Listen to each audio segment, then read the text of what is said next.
So, Rachel will be recapping all 3 seasons of Sherlock in 3.5 minutes.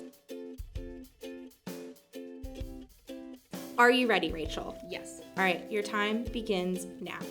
Sherlock Holmes and Dr. John Watson are introduced in the first episode of Season 1 when John is looking for a flatmate after returning from Afghanistan.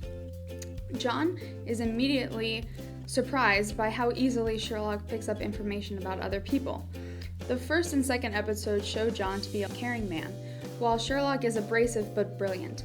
In the final episode, Sherlock is challenged to solve multiple seemingly unrelated cases in order to prevent bombs from going off. It is revealed in the climactic moments that the anonymous bomber is Jim Moriarty, who sees himself as destined to be Sherlock's greatest adversary. Moriarty escapes capture and the second season picks up, with Sherlock being hired by his brother Mycroft to recover explicit pictures of a royal saved on the phone of a information-dealing dominatrix Irene Adler. Sherlock acquires the phone but finds it difficult to extract the information, which annoys him because he usually figures out people very easily, but Irene is a challenge.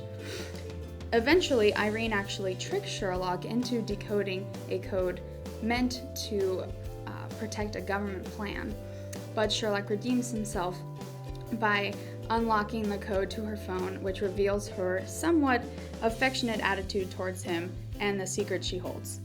In the second episode of Season 2, Sherlock is struggling with some doubts about the case that he and John are working on, and John tries to help him as a friend, but Sherlock initially rejects his help. He apologizes, however, by saying, "I don't have friends, I've just got one," referring to John. In the final episode of Season 2, Moriarty returns hell-bent on destroying Sherlock's reputation as a detective. His plan succeeds and he meets Sherlock on the top of a hospital, threatening to kill John if Sherlock does not admit to being a fraud and kill himself. Moriarty shoots himself in the head so that he forces Sherlock to comply with his plan, and Sherlock jumps off the top of the building. However, in the final moments, we see Sherlock observing John at Sherlock's grave, indicating that he somehow faked his death and is staying away to protect his friends.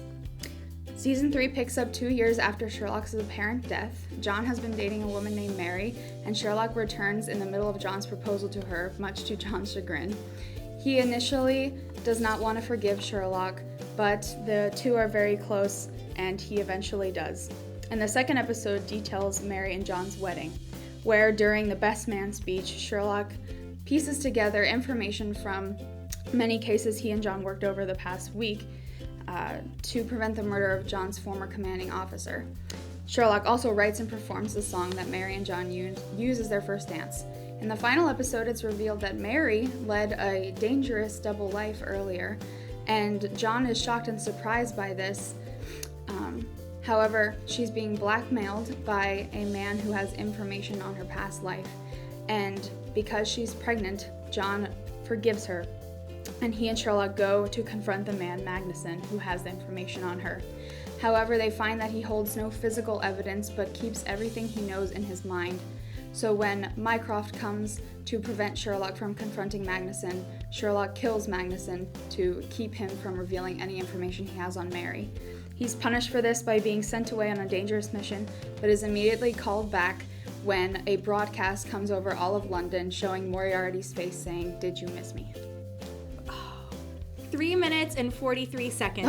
But that is so close. Because let's face it, Sherlock, there's a lot going on. A lot of plot. They're like mini movies. So great job, Rachel. Thank you so much. Don't forget, Sherlock comes back this January, so be sure to check that out on PBS. Thank you so much for being here, Rachel. This was a lot of fun. Thank you for bringing Sherlock and Dr. Watson with you as well. Don't forget to subscribe to our YouTube channel, WMTV 1693, as well as checking out all of our social medias on Facebook, Twitter, Instagram, and check out our website while you're at it. Thanks again. We'll see you next time.